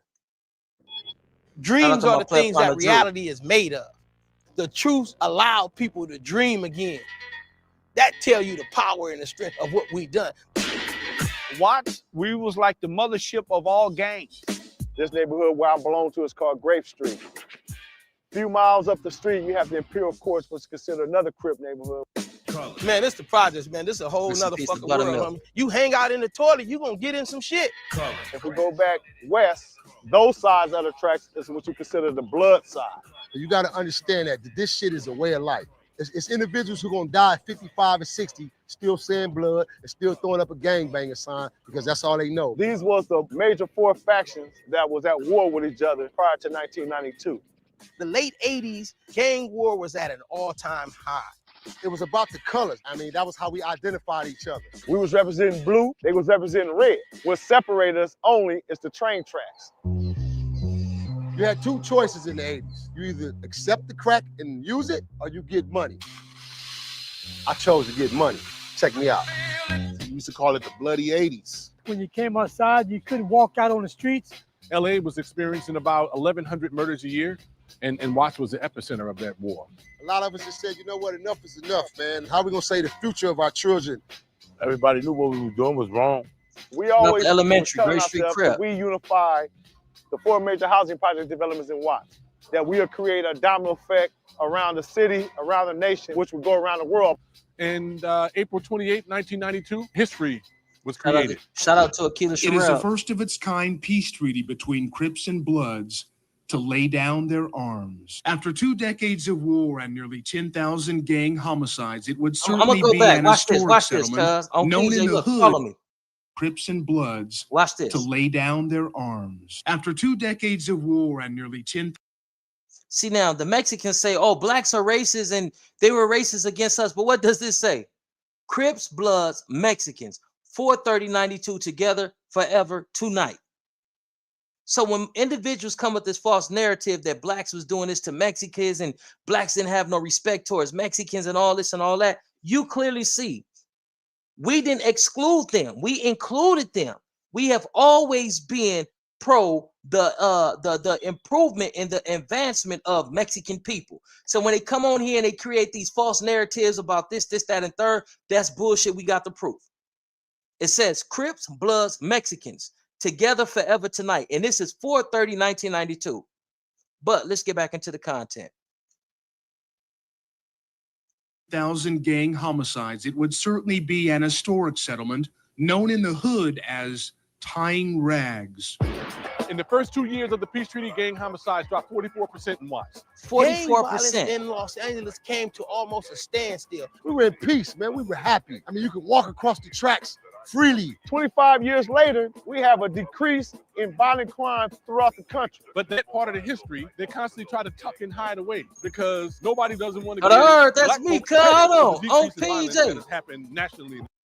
Hey, I think this is my first time seeing this version, cuz I told y'all, man, listen, homie, man, you see, man, listen, hold on, cuz we gotta stop just real quick. Like, yeah, I mean, when I be saying, man, I be a part of these things and all this and all that, man, y'all be thinking I'm crazy, like, oh man, this nigga crazy. This nigga just talking. I tell you, I'm a part of this amazing documentary. Look, watch this, cuz on mic. Look, watch this. I don't know if they got my speaking part in there, but hold on, man. Look at this handsome ass nigga right here. Not him. I wasn't talking about him. No Diddy. Wait, hold on. I'm trying to find me. Hold on. Because nobody doesn't. PJ. That's your player partner. That's Bobby WAJ. I told you I'm a part of this historical, monumental documentary. That's your player partner right there. That's me. Now let's get back into the content. want to give black folks credit for the decrease in violence that has happened Shout out nationally. to Sister Soldier. What you're hearing today is history, the uncut told story. And that's the power of the truth. Don't you know we got to put our heads together?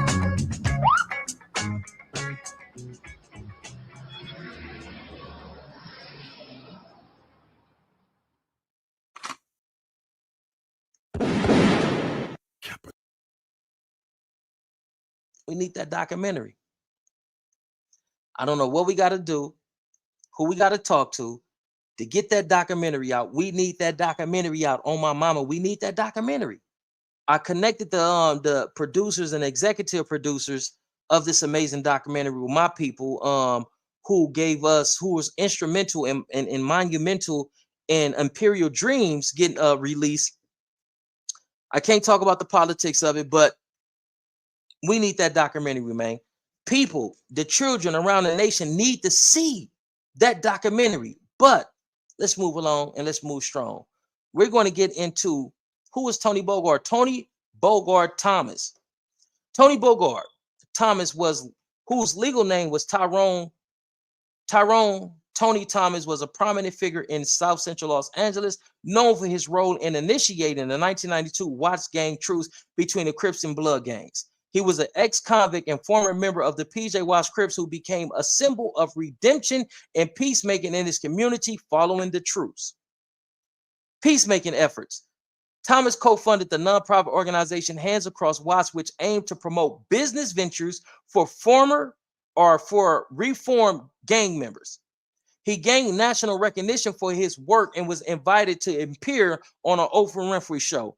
We tried to get the content, we tried to get the footage and all that of Tony Bogart on the Oprah Winfrey show, but Oprah Winfrey and her people was like, nah, fuck that. We ain't supporting that. We don't want to give up the footage. Despite his efforts, I don't want to read the BS because after TB passed away, right? A lot of dudes who was definitely afraid of TB, they had so much to say after TB passed. Dudes went to the newspaper, ran to certain politicians, dudes ran to, like, you know what I mean, anybody that'll listen, and they tried to smut TB. You can't smut TB. TB was an unsmuttable stand-up type of guy. It says Tony Bogart was described as a diplomat in the hood by rapper Ice-T, who also served on the Hands Across Watts board. I'm gonna leave it there. If you want to know a little bit more about Tony Bogart, please just Google Tony Bogart. I'm gonna give you a picture of the last Imperial General, Tony Bogart. Here's a picture of the big homie.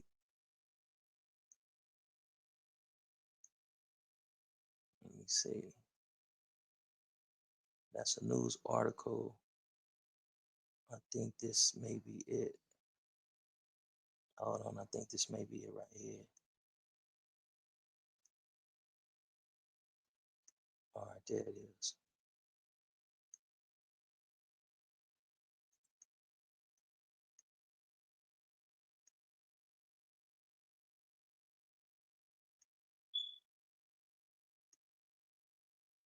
That's the general.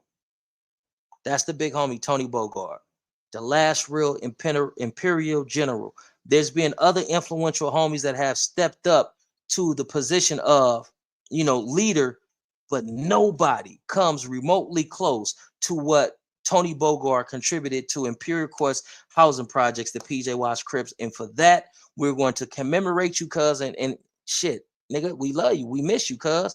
I'm one of the young homies, cuz, that actually remember Tony Bogart. I ain't one of the dudes that just hear stories and be like, oh yeah, whoopty whoop. Like, I remember. I told y'all the story about me and TB been doing the Peace Street, man. They had this humongous cake, this big ass cake.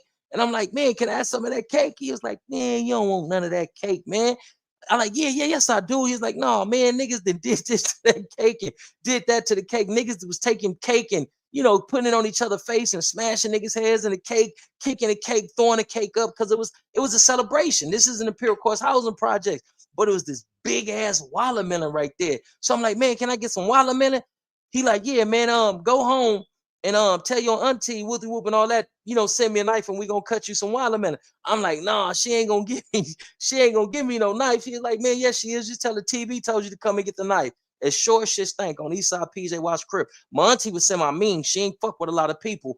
When I said TV said, let me get a knife so I can take it over there so he can cut me some watermelon on PJ Crib. No hesitation, no second thought. She pulled the knife out, told me how to, properly hold it. And I went and took TB the knife, cuz, and we sat right there. We sat right there, cuz, on it's in the projects, cuz in the back of our gym, we had these concrete like sitting areas. Man, the nigga sat right there and ate some watermelon with TV, cuz I'm trying to eat the watermelon like TV, try to spit out the seeds like TV, cuz TB was an honorable guy, cuz, and if TB had not met an untimely demise, the youngsters in my generation in Pure Course housing projects, cuz we would have either been in college or we would have been doing some type of time in the feds, cuz that's what the trajectory was when you was fucking with a real nigga like TB, cuz homies just being from the set and just not having an identity. TB was gonna give you an identity, whether it was something positive or whether it was something negative. If you out here, you gang banging and you ain't got no pistol on you, this is before he was changed. This is before he was delivered. This is before he seen that it was a bigger purpose beyond just being from PJs, and he adopted a stance of being more militant in a fashion to where it was about our blackness and advancement of us as a people. But let me see what I got.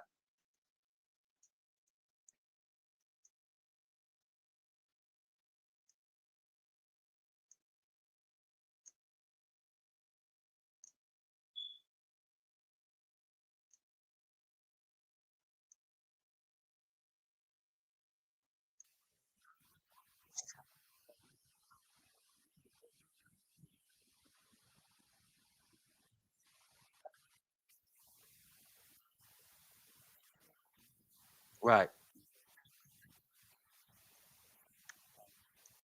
And a lot of niggas was threatened by Tony Bogart being outspoken, saying what he meant and meaning what he said.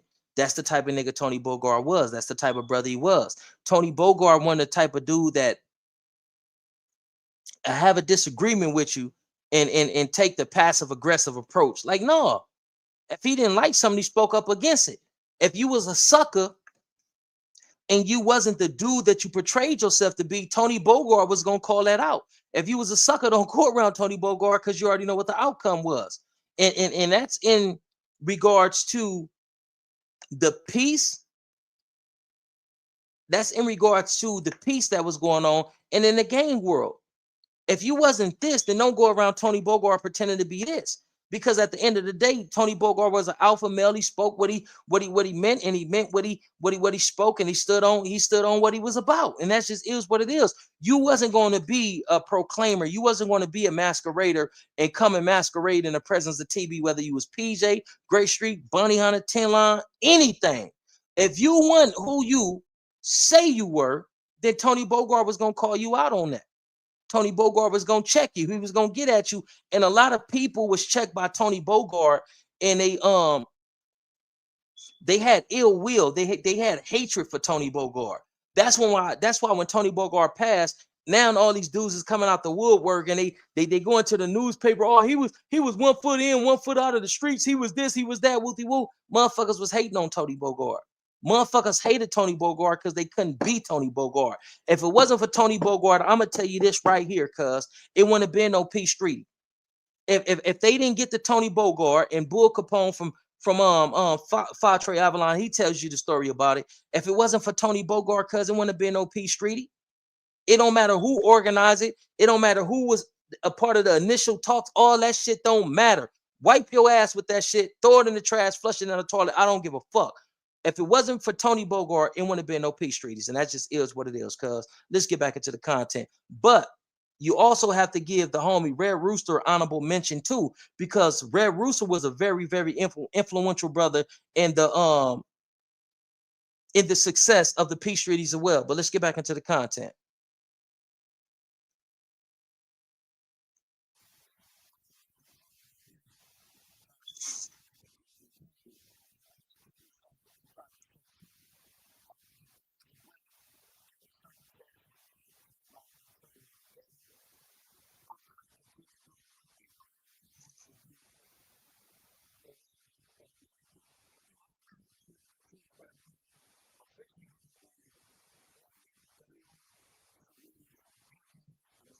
Jordan Downs, Great Streets.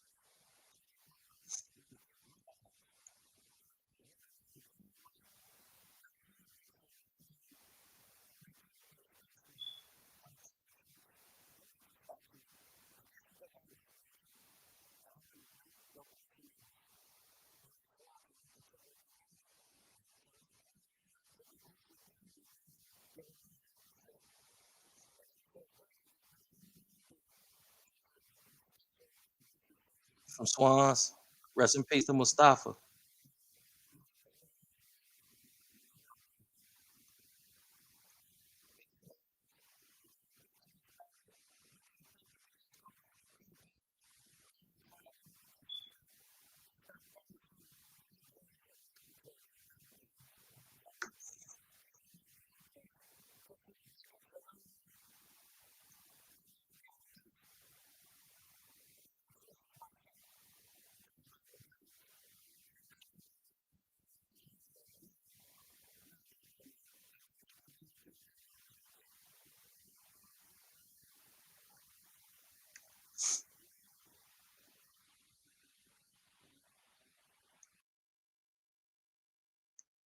So when you hear about Big Meech, Bumpy Johnson, and all these big figures and all that from different regions and all that, TB was somewhat of equivalent.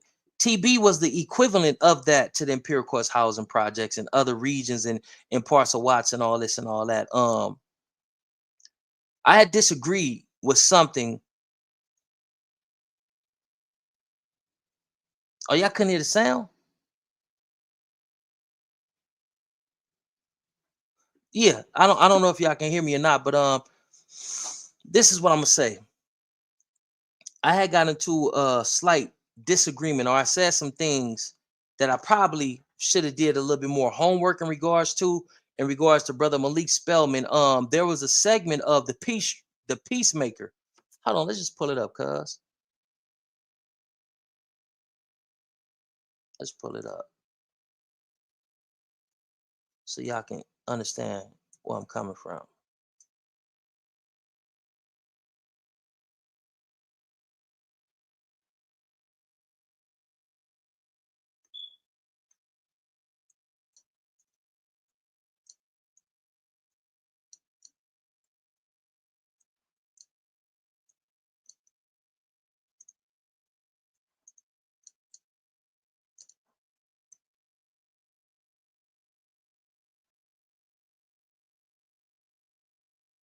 Hold on, I'm looking for that segment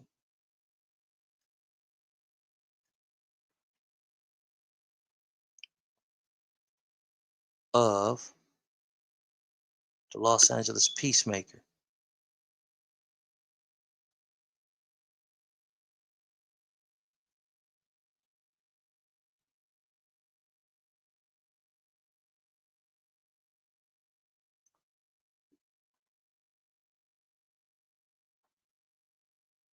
Where the fuck is it at?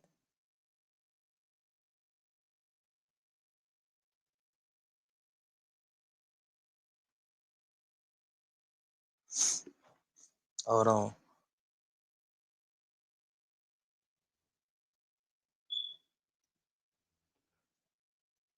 I don't know where's that. Hold on.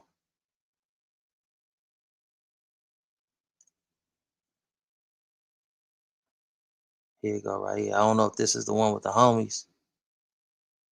The Peacemaker LA Gang Wars.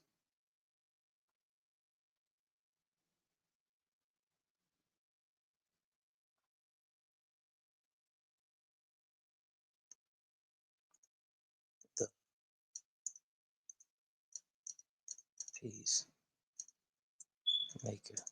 LA Gang Wars. PJ Watts Cribs.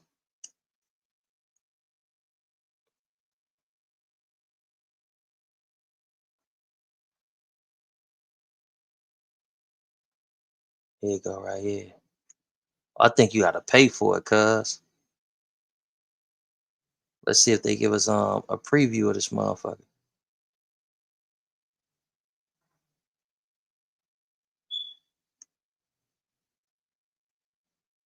Nah. Hold on, I'm gonna show you though.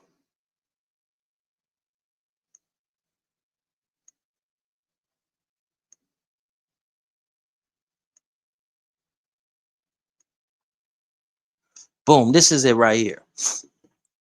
This is brother Malik Spellman. I'm gonna read the description. Season 1, episode 5, the PJ Wash Crips run the infamous Imperial Courts housing projects, which is the largest housing west of the Mississippi. That's not correct. The largest housing project west of the Mississippi is the Nickerson Gordon housing project. So, I just want to correct that. Which is so we're gonna say maybe, damn, we're not even the third largest project. So I'm gonna just say which is the third largest housing projects in Watts, California. The poor, predominantly African American community is suffering from a constant barrage of gang violence. A few weeks ago, at a party in the project's Watts territory, the PJ's territory, a fight broke out over a game of dice between members of the PJ Watts Crips and member of the Fudgetown Mafia Crips. Later that night, gunplay erupted. Someone on Fudgetown got hit. The gunplay has now continued for a few weeks straight with several casualties. The leader of the PJ Wash Crips, I don't want to say his name, but went to grammar school with the dude from Fudgetown. A shot caller from Fudgetown Mafia Crips. The dude from PJ wants to stop this before it flares up again. So it's time for Malik to step in before someone else gets S word or unalive. So I'm gonna tell you about this, right? I'm not gonna go too deep into the history and all this and all that, but when that episode dropped, a lot of my big homies was furious. They was hot on PJ Crip. We just didn't understand it, like, you feel me? Because at the time that this episode it came out, we had an amazing relationship with the Fudgetown Mafias. My player partner G Blank Donut, that's my guy, that's my partner. Rest in peace to G Blank Donut. Like a lot of individuals was like flabbergasted. They were dumbfounded, like, what the but this is the thing. I went on, if it wasn't Dream Foreign, then it was S Wiggins TV, and I said, oh man, that shit was fake, it was staged, and this, that, and third, and oh no, it wasn't that. We was coming with the Fudge Towns around this time, but what it was a reenactment of a real life situation that I remember when I was like 11 or 12 years old. The homie Sibo put the punch on somebody from Fudge Town that had said some disrespectful stuff, and then after that, we went through a brief war with them. Cooler heads prevailed, and we were able to mitigate the situation so that everything ain't go just all the way bad. So I just want to clear that up, and I want to give the brother Malik, you know what I mean, an honorable salute, man. Stay up, be blessed, God bless you. I appreciate the phone call that the brother had gave me a few nights ago. The brother Malik had macked in on me, and he was talking about I'm gonna keep it, I'm gonna just put it out there. He was talking about young and Hefe and how he don't see why he and I are at odds and so on and so forth, and that I need to initiate contact, and I'm too bigger of a figure to be engaged with a brother on that level, and my potential is too far beyond what I have been displaying in these YouTube streets, so on and so forth. I agree with him, and I was going to reach out and initiate some form of contact with young and Hefe so that we can resolve whatever's on his mind. It's not a problem for me. In my mind, it's not a problem. I don't have no problem with Cuz. Cuz just came on here and he began to do certain things and began to do things that as black man I didn't agree with, right? So I thought about it. I said, all right, for shake it up, big homie, I got you. Ain't no thing. In the morning, I'm a mac in on him. But my rational side kicked in and said, no, the last time that you initiated conversation with young and Hefe to resolve a conflict that existed between you and him, this dude fabricated the conversation and regurgitated a fabricated form of the conversation to the internet. And I say, oh, cuz, man, I'm about to come on here. And my big homie that was on the phone would have said, no, he just let that go. That ain't it. All that back and forth and all that. Me and you know what really happened, when we had that conversation and all that, let it go. You feel what I'm saying? So I reached back out to Malik and I say, listen, Malik, the last time I initiated contact with this brother and tried to resolve something or get ahead of something so that it went, didn't escalate into something else, this brother, he did some dishonorable shit. So if you reach out to him, on behalf of my love for you, if you reach out to him and the brother want to have a conversation, he want to have a sit down of sorts, I do it for you. You feel what I'm saying? But as far as me initiating it and trying to do this and trying to do that, no, the dude already showed me what type of dude he is, so I won't be initiating contact. You feel what I'm saying? But without further ado, man, I want to send a major shout out to Daoud Sherrills, his brother Akila Sherrills, Hot Top from Great Street Elementary from Great Street Watts. Send a shout out to BJ from Bonnie Hunters.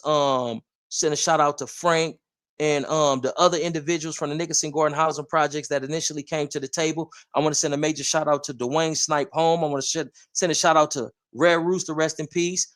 Send a shout out to Serpo, rest in peace. Send a major shout out to the general, Tony Bogart, man. We love you. We gonna keep your memory alive, man. We ain't gonna let nobody come on here and defame you and create these false narratives to make you look anything other than what you were. You feel what I'm saying? Like, nah, we ain't gonna do that, man. Stay up, be blessed, man. That is my time. We glorify gangs too much, like Adam 22. We do. I agree with you. But what's the alternative?